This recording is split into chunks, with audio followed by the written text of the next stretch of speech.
The torpedo that ended the Iranian frigate Sahand struck amidships at a depth and angle that naval engineers, reviewing the acoustic signature captured by multiple underwater monitoring arrays in the Indian Ocean, would later describe as textbook in its precision. There was no warning, there was no radio exchange, no visual confrontation, no escalating sequence of signaling that might have given the crew of the Iranian vessel any opportunity to respond or prepare. One moment, the Sahand was cutting through the waters of the Indian Ocean, approximately 200 nautical miles southwest of the Sri Lankan coast, operating as part of what Iran had publicly described as a routine naval deployment intended to demonstrate the Islamic Republic's blue water capabilities. The next moment, the ship was broken, burning, and sinking, her hull compromised by an explosion of sufficient violence to defeat the damage control efforts of a crew that, by all accounts, fought with considerable professionalism and courage to save their vessel before the sea made further resistance impossible. The submarine that fired the torpedo has not been officially identified. The United States Navy, maintaining the operational security posture that governs all submarine operations with particular rigidity, has neither confirmed nor denied the involvement of any American vessel in the incident. This denial by silence is itself a form of communication in the language that navies use to speak to each other, and every naval establishment in the world that monitors Indian Ocean activity understood immediately what the silence meant. The acoustic signature of the torpedo, the depth profile of the attack, the precision of the strike geometry, the complete absence of any prior electronic emissions that might have betrayed an attacking vessel's position. All of these characteristics were consistent with the operational signature of a United States Navy nuclear-powered attack submarine operating at the highest level of its considerable capabilities. No other navy currently operating in the Indian Ocean region possesses both the capability to conduct such an attack and the strategic motivation to have done so at this specific moment in a crisis that has been escalating with terrifying speed. The location of the attack, 200 miles off the Sri Lankan coast, in waters that are technically international but that fall within the broader strategic geography of the Indian Ocean theater, was not accidental. It placed the engagement in a space that was neither the Persian Gulf, where Iranian and American forces had already exchanged fire, and where the rules of engagement and the chain of escalation were being managed with at least some degree of institutional constraint, nor the immediate territorial waters of any regional power whose involvement might complicate the strategic picture. It was a deliberate choice of battle space, one that reflected the kind of careful operational planning that does not happen in the heat of the moment but requires preparation, target tracking, and command authority that flows from decisions made well above the level of a submarine commander. The Sahand had been followed, her movements had been tracked. The decision to engage had been made, and the engagement had been executed at a moment and in a location that served American strategic purposes. The Sahand herself had a history that made her a symbolically significant target, as well as a militarily relevant one. The original Iranian frigate bearing that name was sunk by the United States Navy during Operation Praying Mantis in 1988, the last significant naval battle involving American forces prior to the current crisis. The current vessel bearing the name was a Mauj-class frigate, domestically designed and built, representing one of Iran's most ambitious efforts to develop indigenous blue water naval capability. Her deployment to the Indian Ocean was itself a statement, a demonstration that the Islamic Republic's naval reach extended beyond the Persian Gulf and the Arabian Sea, that Iran could operate in the broader maritime domain that connects the Middle East to South Asia, East Africa, and beyond. Sinking her in those waters was therefore not merely a military act. It was a symbolic reversal of that statement, a demonstration that Iranian naval ambition had limits that the United States was prepared to enforce at whatever distance from Iran's home waters those limits needed to be enforced. The crew of the Sahand numbered approximately 240 officers and enlisted sailors. The rescue operation that followed the sinking was conducted under conditions that combined the natural challenges of open ocean search and rescue with the political and military complications of a crisis environment in which every vessel in the region was operating under rules of engagement that had been dramatically tightened in the preceding days. Sri Lankan naval assets, which were the closest maritime rescue resources geographically, were dispatched immediately upon receiving distress signals. Indian Coast Guard vessels operating in the eastern Indian Ocean were also redirected. The number of survivors recovered in the initial rescue operations was a fraction of the crew complement, a fact that was being processed in Tehran with a grief and a fury that operated simultaneously at the personal, institutional, and national levels. Iranian naval officers had died in international waters on a ship that was conducting what their government described as a legitimate naval deployment, sunk without warning by a weapon fired from a vessel that had not announced its presence and had not provided any opportunity for the engagement to be avoided. Tehran's initial response was conducted at a speed that suggested the Iranian government had, at some level, anticipated that its naval assets operating in exposed positions during an active crisis might be subject to attack and had prepared at least the framework of its communications response in advance. Within 2 hours of the confirmed loss of the Sahand, Iranian state television was broadcasting a statement from the office of the supreme leader, still formally Ali Khamenei, though the question of his actual capacity to have authored or approved the statement remained as contested as it had been throughout the crisis, that described the sinking as a war crime, an act of naked aggression against the Islamic Republic, and a demonstration of American barbarism that the entire Muslim world and all peace-loving nations were called upon to condemn. The statement did not use the word war. It used language that stopped just short of that formal threshold while leaving no ambiguity about the direction in which the Islamic Republic's response was oriented. The Iranian Foreign Ministry summoned the ambassadors of every country that maintains diplomatic representation in Tehran and delivered formal protests to each of them, demanding that their governments condemn the American action. This was partly a genuine effort to build international pressure on Washington, and partly a bureaucratic performance designed to demonstrate to the Iranian domestic audience that the government was responding through every available channel. The practical effect of the summonings was limited. No government whose ambassador received the protest was going to align publicly with Iran in the current moment in ways that would meaningfully constrain American behavior. But the performance of outrage had its own domestic political utility, and the Iranian government was managing domestic politics as urgently as it was managing the external crisis. In Washington, the administration's public posture in the immediate aftermath of the Sahand's sinking was one of careful non-confirmation, wrapped in language that nobody in any relevant capital was interpreting as genuine uncertainty. The Pentagon spokesperson asked directly at an emergency briefing whether American forces had sunk an Iranian warship in the Indian Ocean, delivered a response that had clearly been drafted by lawyers and approved at the highest levels. The United States was aware of reports of an incident involving an Iranian naval vessel in the Indian Ocean. The United States was not in a position to confirm the details of those reports at this time, and the United States would continue to defend its forces and its interests against Iranian aggression in accordance with international law and the laws of armed conflict. Every reporter in the briefing room understood that this was confirmation by every means available to an administration that had decided, for reasons of legal and diplomatic positioning, not to formally confirm. The follow-up questions pressed harder. The spokesperson did not move from the prepared position. The briefing ended with the public record technically unconfirmed and practically unmistakable.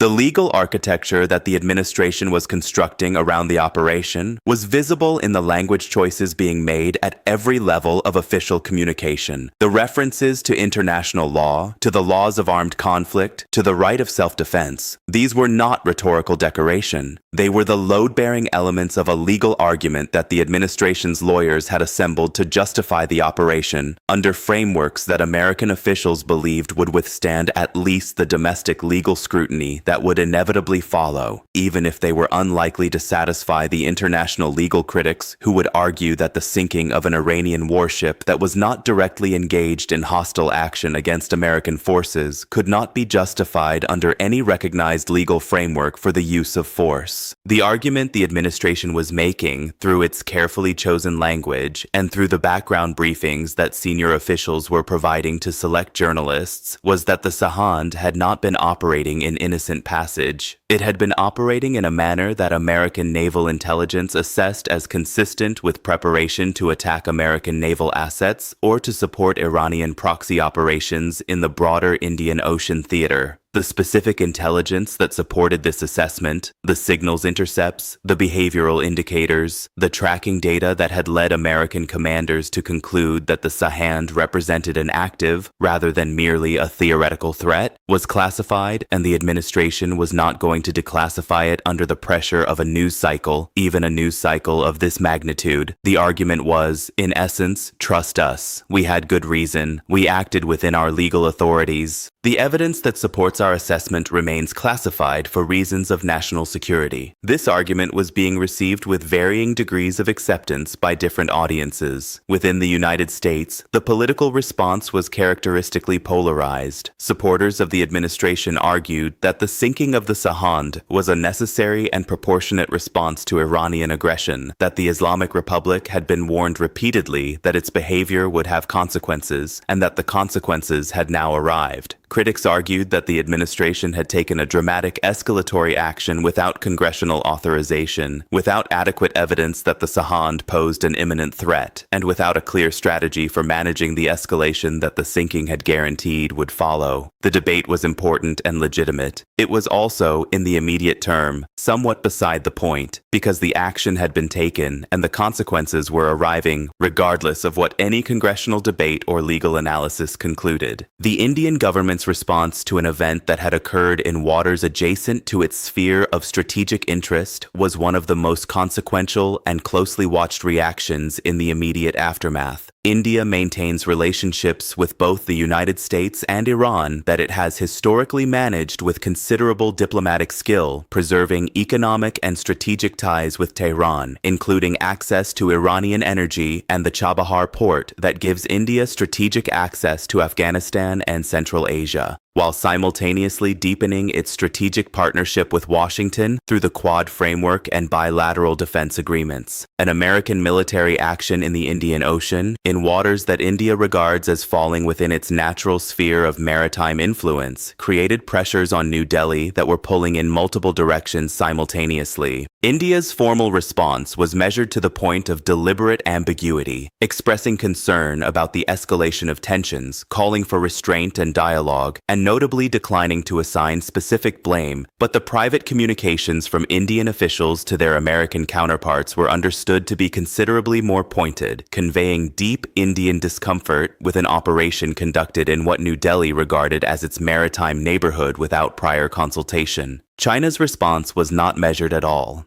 Beijing issued a formal condemnation within hours of the incident becoming public, using language that was more direct and more pointed than anything the Chinese government had said at any prior stage of the current crisis. Chinese officials described the sinking as a flagrant violation of international law, an act of piracy disguised as self-defense, and a demonstration of American contempt for the rules-based international order that Washington claimed to champion. The strength of China's condemnation reflected several converging Chinese interests. Beijing has been deepening its own naval relationship with Iran, has been conducting joint naval exercises in the Gulf of Oman, and has a direct strategic interest in demonstrating to regional partners that alignment with China does not leave them exposed to American military action without consequence. Beyond the specific relationship with Iran, China has its own reasons to resist the precedent that an American submarine attack on a foreign warship in international waters might establish, reasons connected to its own naval activities in the South China Sea, and its own calculations about how American military doctrine applies to Chinese naval assets in disputed waters. The Russian response carried a different valence. Moscow condemned the sinking while simultaneously signaling through back-channel communications that it understood the context of Iranian provocation that had preceded it, a nuanced position that reflected Russia's own complex relationship with Iran, a relationship of tactical alignment and deep strategic mistrust that had been a feature of Russian foreign policy for years. Russian naval assets in the region, while not positioned to intervene in the current crisis, were being repositioned in ways that American naval intelligence was tracking carefully, movements that were assessed as consistent with information gathering rather than preparation for any direct intervention, but that needed to be monitored given the broader uncertainty of the environment. The waters around Sri Lanka, which had awakened to find themselves at the center of a geopolitical crisis of global dimensions, were now hosting a rescue operation, a debris field, an active intelligence collection effort by multiple nations, and the invisible presence of at least one American nuclear submarine that had already demonstrated its willingness and ability to act with lethal effect. The Sri Lankan government, a small island nation with carefully cultivated relationships with multiple major powers, including both the United States and China, found itself in an impossible diplomatic position, the site of a military action it had no role in, no warning of, and no capacity to have prevented, now being pressured by multiple governments to take positions that its own strategic interests made it deeply reluctant to adopt. The families of the Sahan's crew were being notified through a process that the Iranian government was managing with the combination of genuine grief and political calculation that governments always bring to the notification of military losses. The deaths of Iranian sailors in international waters, killed by an enemy weapon without warning, was a story that the Islamic Republic's domestic communications apparatus understood how to use, and the images that Iranian state media was selecting, the interviews with grieving family members, the footage of naval officers receiving the news, all of it was being deployed with a deliberateness that served the government's immediate political needs, while also reflecting a genuine national grief that required no management to be real. The strategic question that the sinking of the Sahand posed in its most acute form was one that had been implicit in the crisis from its earliest stages, but that the current moment had made impossible to avoid. Was there a point at which Iranian decision-makers, confronted with the full weight of American military capability deployed without restraint, would conclude that continued escalation was not in the Islamic Republic's survival interest? Or had the crisis already passed the threshold at which rational cost-benefit calculation was the primary driver of Iranian decision-making, replaced by the logic of honor, revenge, and domestic political survival that makes de-escalation structurally difficult even when its strategic case is overwhelming? The global insurance and shipping industries, which operate according to their own cold calculus of risk, entirely independent of the political narratives that governments construct around military events, had already delivered their verdict on what the sinking of the Sahand meant for commercial maritime activity in the broader Indian Ocean region. War risk premiums for vessels transiting the Arabian Sea, the Gulf of Oman, and the waters south and west of the Indian subcontinent had spiked to levels that made certain voyages economically unviable without extraordinary surcharges that shippers were passing directly to customers. Lloyd's of London and the major reinsurance markets had activated their war risk provisions for an expanded geographic zone that now encompassed waters far beyond the Persian Gulf. Container shipping companies operating routes between Europe and Asia that transited the Indian Ocean were issuing emergency advisories to their customers. Several major carriers had already announced temporary suspension of bookings for cargo destined for Gulf ports, a decision that would begin to affect supply chains within days and that, if sustained, would produce shortages of consumer goods, industrial components, and agricultural products across a wide swath of the global economy. The energy markets had reacted to the Sahand sinking with a violence that exceeded even the dramatic movements that had followed the earlier stages of the crisis. The price of Brent crude had now reached levels that analysts were describing as territory not seen since the most acute moments of previous Middle Eastern conflicts.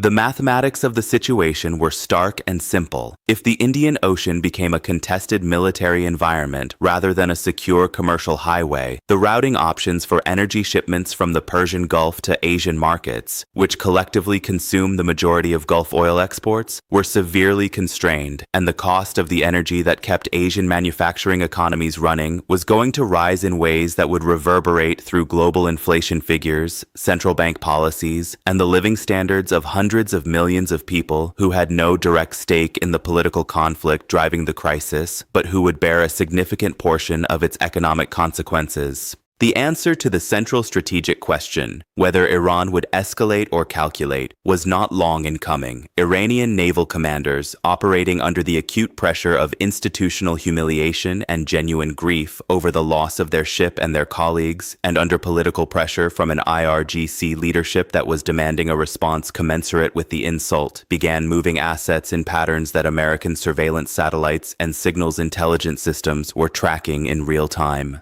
Iranian submarines, the Islamic Republic operates a fleet of conventionally powered boats that, while not comparable to American nuclear submarines in capability, are capable of posing genuine threats in the confined, shallow waters of the Persian Gulf and the Gulf of Oman, were departing their home ports on what Iranian naval doctrine would describe as combat patrols. Iranian anti-ship missile batteries along the coastline were being activated and brought to elevated readiness states. The picture being assembled by American intelligence, updated by the minute as new data arrived from multiple collection platforms, was one of an Iranian military preparing not for a single retaliatory strike, but for a sustained maritime campaign designed to make American naval operations in the broader Gulf region as costly and dangerous as Iranian capabilities could make them. The commanders of American naval forces in the region were receiving this intelligence picture with the grim professionalism of officers who had prepared for this scenario and who understood, better than anyone outside their community, both the capabilities that Iran was bringing to bear and the countermeasures that American forces could employ. The Persian Gulf and the Gulf of Oman are environments in which the advantages that American naval power enjoys in open ocean operations are partially offset by the geographic constraints that make sustained surveillance, targeting, and engagement more demanding. Iran had spent decades studying American naval doctrine, identifying its vulnerabilities, and developing the asymmetric capabilities, the fast attack craft, the anti-ship missiles, the submarine force, the drone swarms, designed to exploit those vulnerabilities. The engagement that was now developing was not going to be a repeat of Operation Praying Mantis, a one-sided destruction of an outmatched opponent. It was going to be a sustained, grinding, dangerous naval campaign in waters that favored neither side cleanly and that would test the endurance, the nerve, and the decision-making of commanders on both sides under conditions of extreme and sustained stress. The submarine that had fired the torpedo was already gone, slipping back into the acoustic darkness of the deep ocean with the invisibility that is the defining characteristic and the defining strategic asset of the nuclear submarine force. It left behind a debris field, a rescue operation, a diplomatic crisis of global proportions, and a silence. The silence of deep water, of classified operations, of governments choosing their words with excruciating care. That was in its own way as loud as the explosion that had started all of it. The world was listening to that silence, trying to read in it the shape of what was coming next, and finding in it nothing that offered comfort and everything that justified fear.